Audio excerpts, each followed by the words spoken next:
Notre-Dame-des-Landes, évidemment, et puis la semaine prochaine, eh bien, le projet de loi Asile et Immigration, et puis la vie à l'intérieur de la majorité. Et Paris, bien sûr. Paris, pourquoi? Parce que nous sommes avec Sylvain Maillard, qui est député de Paris, précisément, pour La République En Marche.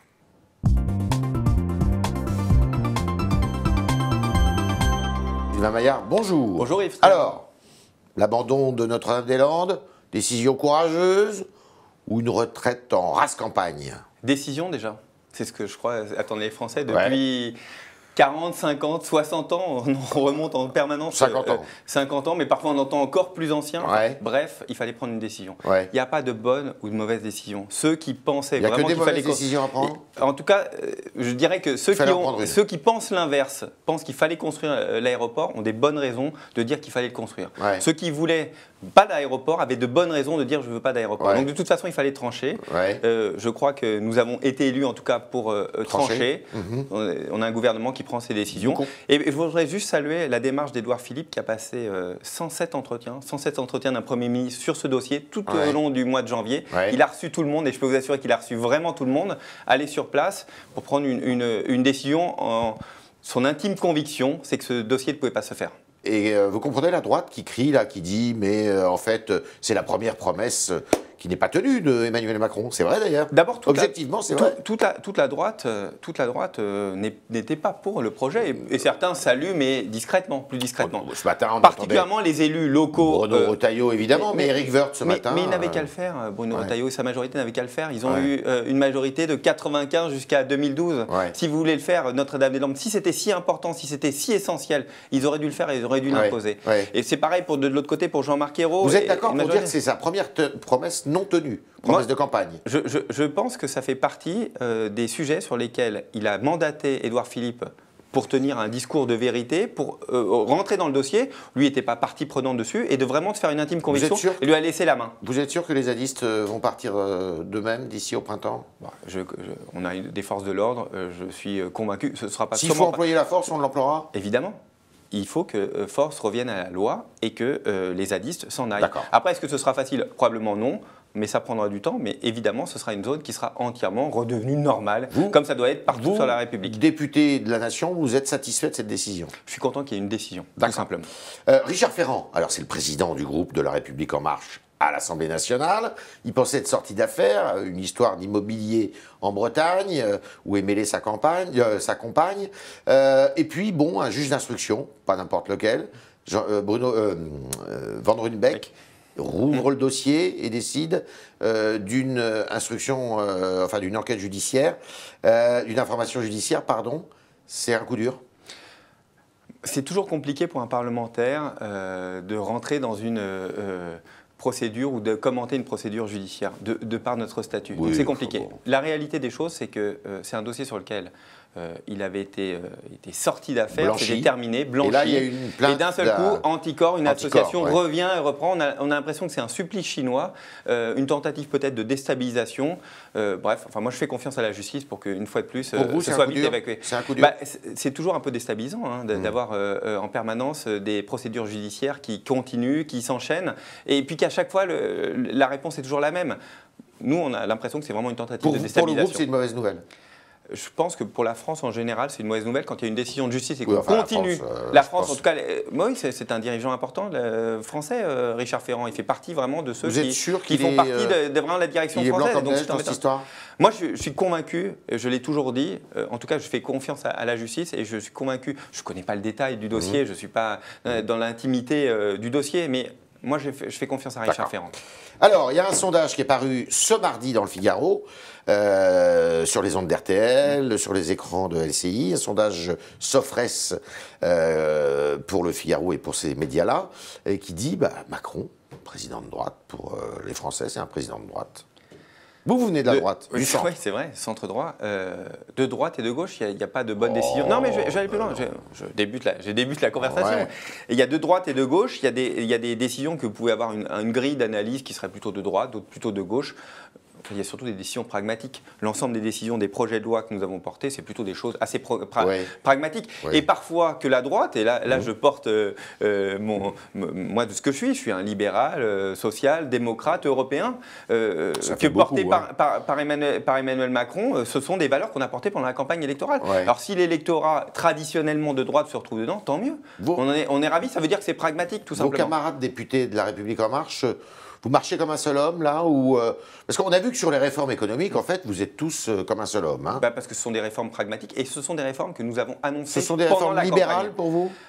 Quelle que soit l'appellation. Le problème, c'est que si vous mettez, vous accolez libéral sur une réforme, forcément, ça peut bloquer. En revanche, c'est pragmatique et surtout, on les a annoncées pendant la campagne électorale. En revanche, on a le sentiment que sur certaines réformes régaliennes, et la semaine prochaine, je parlais d'un projet sur l'immigration et l'asile porté par M. Collomb, le ministre de l'Intérieur.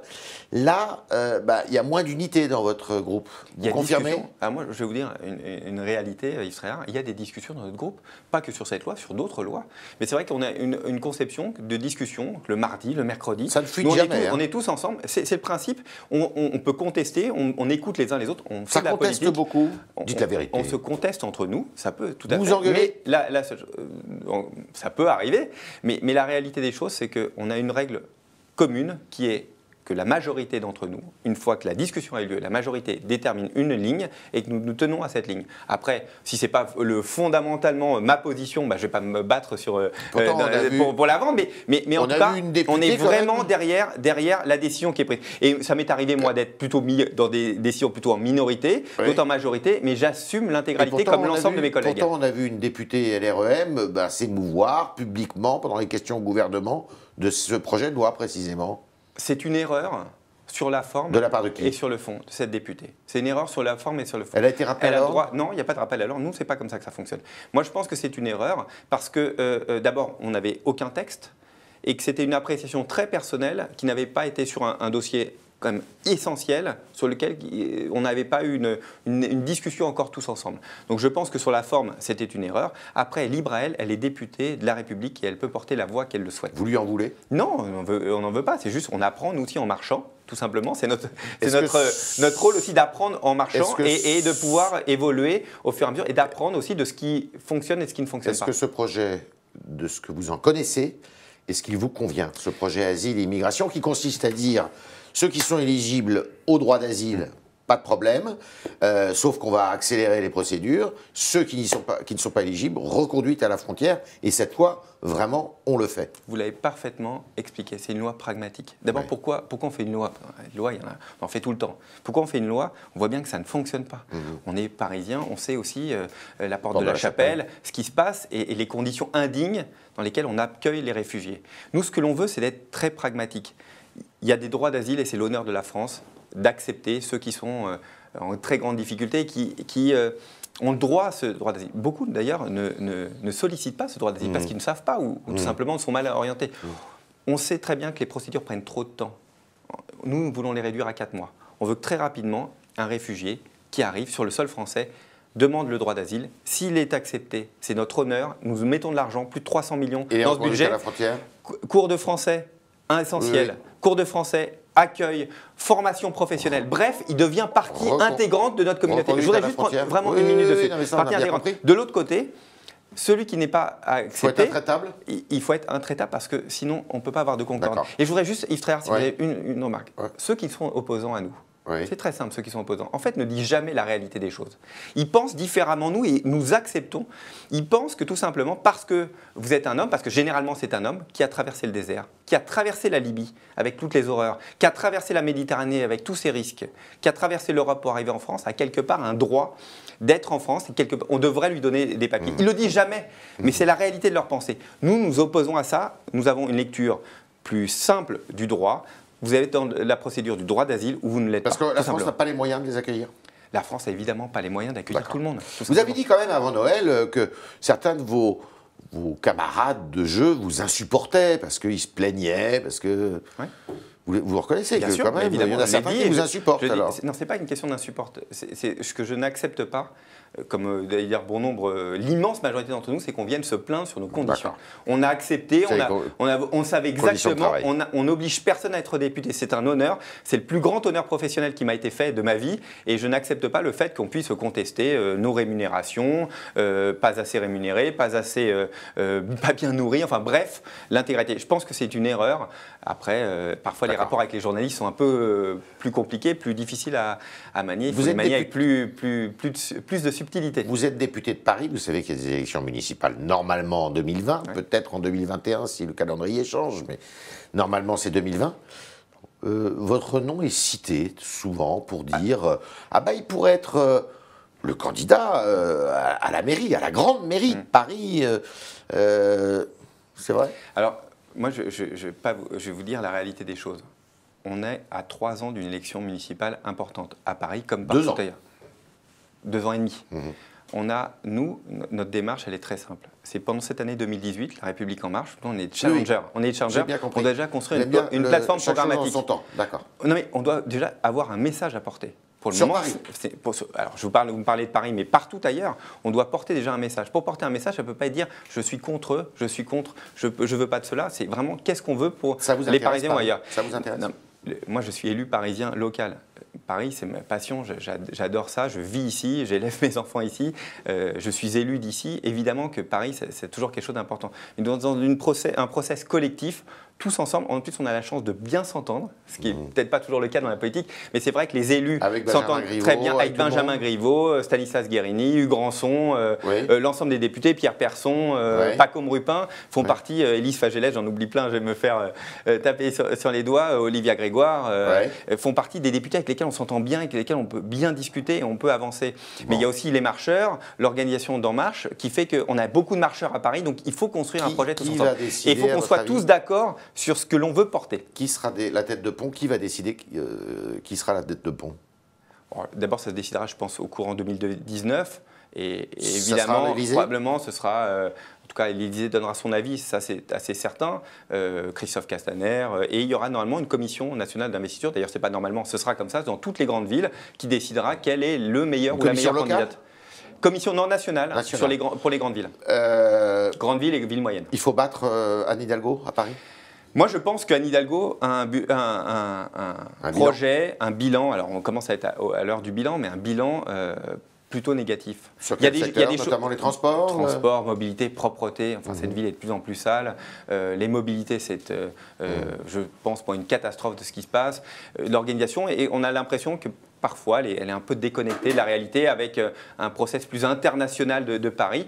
Mais par contre, je lui reconnais d'avoir gagné les Jeux Olympiques avec une équipe collective, mais elle fait partie, elle a vraiment porté ce projet. Il y a un autre projet qui s'appelle le Grand Paris, et le président de la République devrait s'exprimer à ce propos.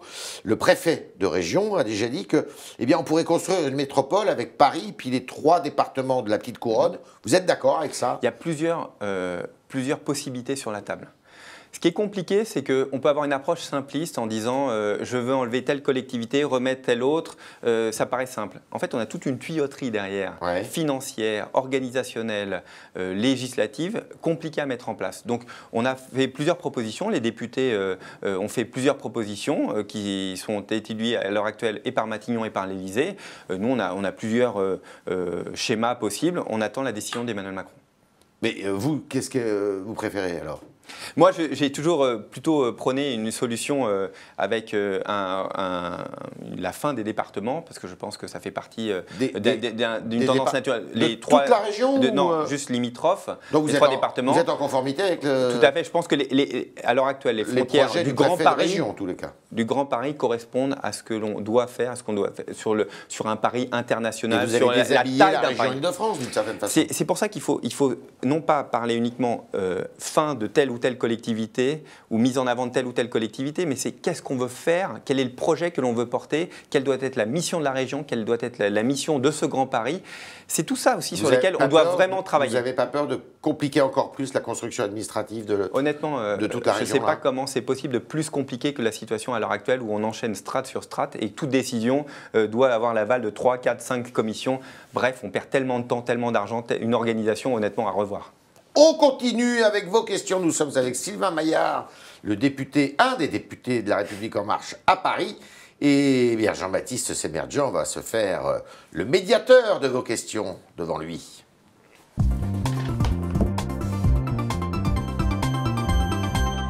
Sylvain Maillard, Jean-Baptiste Semerjian, mais je me sens tout petit là. C'est pas normal ça. Comment ça va? Ça va très bien. Alors, beaucoup de réactions sur Twitter et sur Facebook. Première question de Jean-Luc Grégoire qui rappelle que vous avez déclaré vouloir une pénalisation plus importante des chômeurs. C'était en décembre, je crois. Il y a quoi en fait dans cette pénalisation exactement? C'était une formule choc? Ce que j'ai toujours dit, alors après l'AFP reprend mais ça me donne le temps de réexpliquer. Il y a des droits et des devoirs. Vous l'avez dit, on est d'accord? Oui, bien sûr, il y a des droits et des devoirs. Les droits, c'est qu'on doit beaucoup plus aider celui qui est au chômage. Être au chômage, c'est difficile. Pour beaucoup d'entre nous, se retrouver au chômage, c'est un vrai choc psychologique. Il faut qu'il y ait beaucoup plus d'accompagnement, de Pôle emploi. Il faut qu'on mette plus de moyens. Sur la formation professionnelle, on porte ce texte qui arrivera début mai, vraiment une réforme complète de la formation professionnelle avec une réforme du projet de chacun d'entre nous. On peut avoir tout au long de sa vie différents projets et il faut que la puissance publique nous aide à développer ces projets personnels parce que c'est comme ça qu'on s'exprimera le mieux et que c'est très important, mais on met beaucoup d'argent, on met 15 milliards sur la table concrètement pendant le quinquennat pour former 2 millions de personnes. De l'autre côté, il y a des devoirs. On ne peut pas refuser plus de 2 offres d'emploi raisonnables qui correspondent à une rémunération. Alors les partenaires sociaux vont redéfinir, même si on a déjà à l'heure actuelle une terminologie de ce qui est raisonnable et on peut toujours en rediscuter, mais ils ne peuvent pas refuser. Et s'ils le refusent, à ce moment-là, on doit avoir une dégression, une pénalisation importante des indemnités chômage parce que, quelque part, c'est une rupture du pacte républicain. Il y a des droits et des devoirs. C'est ainsi la société française. Ça se fera, ça? Il y aura ça se fera, une réduction? C'est une promesse. En montant et dans le temps? De campagne. Alors, on est en train de discuter concrètement comment le faire, mais ça existe déjà. Soyons clairs, ça existe déjà, sauf qu'elle est très peu appliquée. Oui. Nous, on veut que ce soit beaucoup plus généralisé et beaucoup plus fort. Plus à l'allemande ou à la scandinave? Exactement. Plus d'accompagnement au début. Il faut mettre le paquet parce qu'on ne doit pas laisser attendre un chômeur 6-7. La moyenne, c'est 7 mois d'attente pour une formation professionnelle. Ça, c'est plus acceptable. Il faut mettre beaucoup plus de moyens au début. Par contre, ceux qui ne jouent pas le jeu, ils doivent être pénalisés. On reste sur le monde de l'entreprise avec une question d'Éric qui dit que vous êtes entrepreneur. Effectivement, sur votre biographie Twitter, vous vous dites entrepreneur et ensuite député. Aujourd'hui, vous êtes quoi, vous? Je suis chef d'entreprise et député. C'est-à-dire que je passe... Les deux en même temps? Vous continuez? Bien sûr, je l'ai toujours dit pendant ma campagne électorale, je suis chef d'entreprise d'une PME vous faites quoi? Française, de distribution de composants électroniques. J'ai un peu plus de 75 salariés et Argenteuil d'ailleurs, le siège social est à Argenteuil, donc ce qui me permet aussi de sortir de Paris. Quand je conteste aussi d'ailleurs les mobilités des banlieusards vers Paris, j'ai une vraie expérience puisque moi je prends la ligne J à Saint-Lazare 2 fois par semaine et je connais bien aussi les problématiques là-dessus. Mais je continue parce que d'abord un chef d'entreprise ne s'arrête pas comme ça, c'est pas si simple. Vous avez votre patrimoine, votre organisation et que ce n'est pas organisé. Et puis j'ai la chance d'avoir une équipe autour de moi qui m'aide beaucoup et j'ai toujours dit que je faisais une journée par semaine au sein de mon entreprise. Donc je continue avec ce rythme et ça me va très bien parce que ça me permet de revenir aussi dans la réalité, de ne pas rester tout le temps au Palais Bourbon. On reprend avec la mobilité. BW vous demande votre avis sur la circulation de voitures électriques à Paris. Elle trouve que c'est catastrophique. Voitures électriques. Alors, je ne sais pas si la circulation est plus catastrophique, en tout cas de voitures électriques que les autres. En tout cas, elle est catastrophique. L'organisation de voitures, de dire on va encombrer le centre de Paris et démobiliser les conducteurs, on voit qu'on arrive à ses limites. La voie sur berge est à l'envers. Il fallait mettre la voie sur berge vous rouvrez les voies sur berge et en bas. Non, j'ai pas dit ça. J'ai juste dit qu'il fallait inverser. Donc, on l'a dit d'ailleurs Anne Hidalgo, mais elle est restée bloquée sur son idée. Mais surtout, moi, ce que je veux et ce que je pousse, je discutais avec elle, je discute avec Valérie Pécresse, c'est on a un fonds de péréquation. Paris donne 100 millions tous les ans au STIF, donc la gestion syndicat des transports parisiens. Exactement. De France, on donne 100 millions. Et moi, dans ce fonds de péréquation, je souhaiterais qu'on oblige les grandes gares de banlieue, comme c'est le cas d'Argenteuil d'ailleurs, le Val d'Argenteuil où je suis régulièrement, on a un grand parking gratuit où on peut laisser sa voiture et donc ça nous permet d'avoir des mobilités très faciles. Je vous prends juste un exemple si vous avez une seconde. Moi j'habite donc dans le cœur de Paris, dans le 9e arrondissement. Pour aller au Val d'Argenteuil, donc qui est assez loin, c'est au bout d'Argenteuil, c'est assez loin, je mets 32 minutes. Je marche. Je prends la ligne J à Saint-Lazare et ensuite j'ai une voiture de service tout simplement qui me permet je conduis pendant les 4 minutes qui me manquent pour aller jusqu'à mon entreprise. C'est la réalité quand vous êtes un banlieusard et un grand banlieusard, vous avez besoin de votre voiture. Et nier ça, c'est nier la réalité de ce qu'est l'Île-de-France à l'heure actuelle. Exactement. Pas forcément au port de Paris, c'est une erreur de construire les parkings gratuits aux grandes gares de banlieue autour de Paris. Parfois, c'est assez loin, mais c'est beaucoup plus pratique. Mais il y a des terrains. En fait, il faut une volonté. Il faut une volonté. Dernière question de Pascalito qui vous interroge sur la mendicité en France. Elle vous demande, en France, mais spécialement à Paris, elle vous demande comment est-ce qu'on peut lutter contre la mendicité à Paris. Et la pauvreté au sens le plus large d'ailleurs. D'abord, la mendicité, faire de la mendicité est interdit comme partout. La vérité, c'est que nous sommes submergés par un nombre important de réfugiés, de mendiants, de SDF, qui n'arrivent plus à trouver leur place. On a des places, on peut les accueillir. La réalité, c'est que beaucoup d'entre eux ne souhaitent pas être accueillis. Pourquoi, à votre avis ? Il y a plein de raisons. Certains vous disent, technique, quand c'est un couple, ils ne peuvent pas être ensemble. Quand vous avez un animal domestique, vous n'êtes pas accueilli. Bref, il y a beaucoup de raisons qui font. Aussi, beaucoup d'entre eux sont dans des situations psychologiques très compliquées et ne souhaitent pas être en contact avec les autres. Ou d'autres qui sont dans des situations saines ne souhaitent pas être avec des gens qui sont psychiatriquement atteints. Comment faire pour que le président tienne sa promesse ? Je ne veux plus voir un sans-abri qui couche dehors. Ça fait partie aussi de la loi asile, immigration, intégration. C'est-à-dire qu'à un moment, il faut mettre le paquet pour ceux qui restent et ceux qui ça pourra se faire, ça, d'ici à la fin du quinquennat ? Mais évidemment, enfin, c'est notre objectif. Non mais que laisser dormir quelqu'un, n'importe lequel de nous trois, rentrer chez lui le soir et de voir quelqu'un dormir sur un matelas comme l'on voit à l'heure actuelle, est-ce que c'est acceptable ? Quand vous êtes responsable politique, c'est inacceptable. La seule chose, c'est qu'il faut être pragmatique. C'est pas juste le dire, c'est concrètement comment faire. Et donc pour le faire, il faut avoir une loi efficace et qui nous permette de trouver un bon équilibre. Mais on ne pourra pas accueillir évidemment tout le monde. La seule chose, c'est que ceux qui doivent être accueillis doivent être beaucoup mieux accueillis. C'était le talk de Sylvain Maillard, le député de La République En Marche de Paris. Merci Jean-Baptiste d'avoir posé vos questions à vous internautes. Merci Sylvain Maillard de vous être prêté à l'exercice et à demain pour de nouvelles aventures.